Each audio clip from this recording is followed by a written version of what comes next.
광복절 80주년, 우리는 매년 8월 15일을 맞으며 해방을 떠올립니다.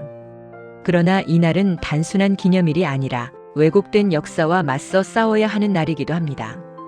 교과서에 실리지 않은 이야기들, 그리고 감추려 했던 진실을 기억하는 날, 그날이 바로 광복절입니다. 오늘은 건국 대통령 이승만의 잘 알려지지 않은 발자취를 따라가 보겠습니다. 그 길 위에서 우리가 무엇을 지켜야 하는지 함께 생각해 보려 합니다. 많은 이들이 이승만을 미국 유학파 정치인으로만 기억합니다. 하지만 그의 출발은 달랐습니다. 1899년 독립협회 활동으로 체포된 그는 사형을 선고받았습니다. 옥중의 청년은 절망 대신 영어책을 붙잡았습니다. 성경과 정치 철학을 탐독하며 언젠가 조국을 위해 쓰임받을 날을 준비했습니다. 대한민국 건국 대통령의 첫걸음은 감옥에서 시작된 것이었습니다. 이런 이야기들을 되새기는 것이야말로 광복절의 참된 의미일 것입니다. 시청자 여러분, 이런 이야기를 더 많은 이와 나누고 싶으시다면 채널에 함께해 주십시오. 구독과 좋아요, 그것은 단순한 클릭이 아니라 우리 기억을 모으고 역사를 지켜내는 작은 목소리입니다. 1919년 파리 강화회의. 조선은 초대받지 못했습니다. 그러나 이승만은 미국 대통령 윌슨에게 편지를 보내고 국무부와 의회에 청원서를 제출했습니다. 조선이 독립국가로 회복되어야 한다. 그렇지 않으면 더 큰 불안정이 세계를 위협할 것이다. 그의 이름은 미국 기록의 코리언 델러게이트, 조선 대표로 남았습니다. 큰 성과는 없었지만 국제 무대에 조선의 존재를 알린 시작이었습니다. 1944년과 45년 세계대전의 끝자락. 이승만은 미국 정치권에 수많은 편지를 보냅니다. 소련이 한반도를 점령하면 이는 곧 중국과 일본을 위협할 것이다.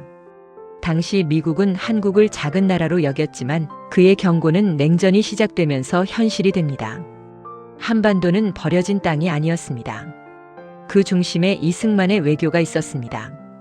1945년 10월 광복 후 귀국길. 그를 태운 비행기는 미군 장군 전용기였습니다. 공항에는 수많은 군중이 몰려와 외쳤습니다. 이승만 박사 만세! 미군정은 그를 통제하기 어렵다고 보면서도 동시에 필요한 지도자라 인정했습니다. 하지만 해방의 기쁨은 오래가지 않았습니다. 연합국은 한국을 신탁 통치하려 했습니다. 이승만은 외쳤습니다. 신탁 통치는 또 다른 식민지다. 그의 목소리는 전국을 울렸고 반대운동은 삽시간에 퍼졌습니다. 대한민국이 독립국가로 서는 동력이 되었습니다.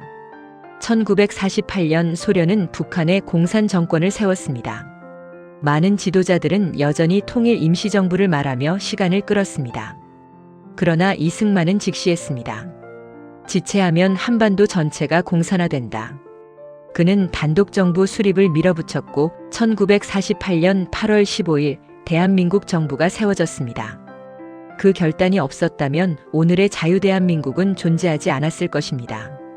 이처럼 나라의 운명을 가른 순간들이 있었습니다. 우리가 기억하지 못한다면 다른 이들이 왜곡된 역사로 채워 넣을 것입니다. 함께 기억합시다. 그리고 함께 목소리를 냅시다.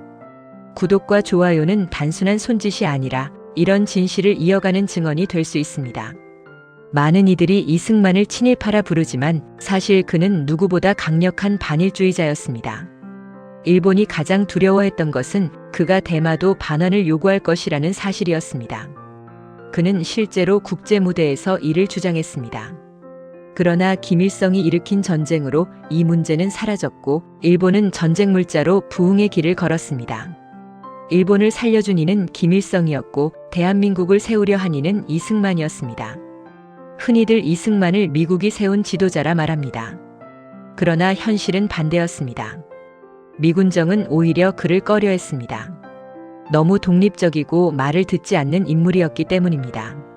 그러나 국민의 지지가 워낙 강했기에 미국도 결국 그와 협력할 수밖에 없었습니다. 그는 강대국의 꼭두각시가 아니라 필요할 땐 맞서 싸운 지도자였습니다. 이승만은 사형수로 출발해 국제 무대에서 조선을 외쳤고 강대국을 설득했으며 광복 이후 단독정부를 세워 자유대한민국의 기틀을 만들었습니다. 그의 인생은 굴곡투성이었지만 그 모든 길은 한 방향을 향해 있었습니다. 조국의 독립, 그리고 자유대한민국의 수호였습니다. 오늘날 그는 종종 친일파, 독재자로 조롱받습니다. 그러나 사실을 바로 보면 그는 누구보다 치열하게 싸운 반일주의자였고 공산주의의 위험을 경고한 반공주의자였습니다. 광복절은 단순한 해방의 날이 아닙니다. 그날은 누군가의 결단과 희생 위에 우리가 자유를 얻었다는 사실을 되새기는 날입니다. 시청자 여러분, 함께 기억합시다. 그리고 함께 목소리를 냅시다. 구독과 좋아요로 이 길에 동참해 주십시오. 그 작은 손짓이 진실을 이어가는 불씨가 될 것입니다. 대한민국 건국 대통령 이승만의 이름을 다시 기억해야 할 이유가 여기에 있습니다.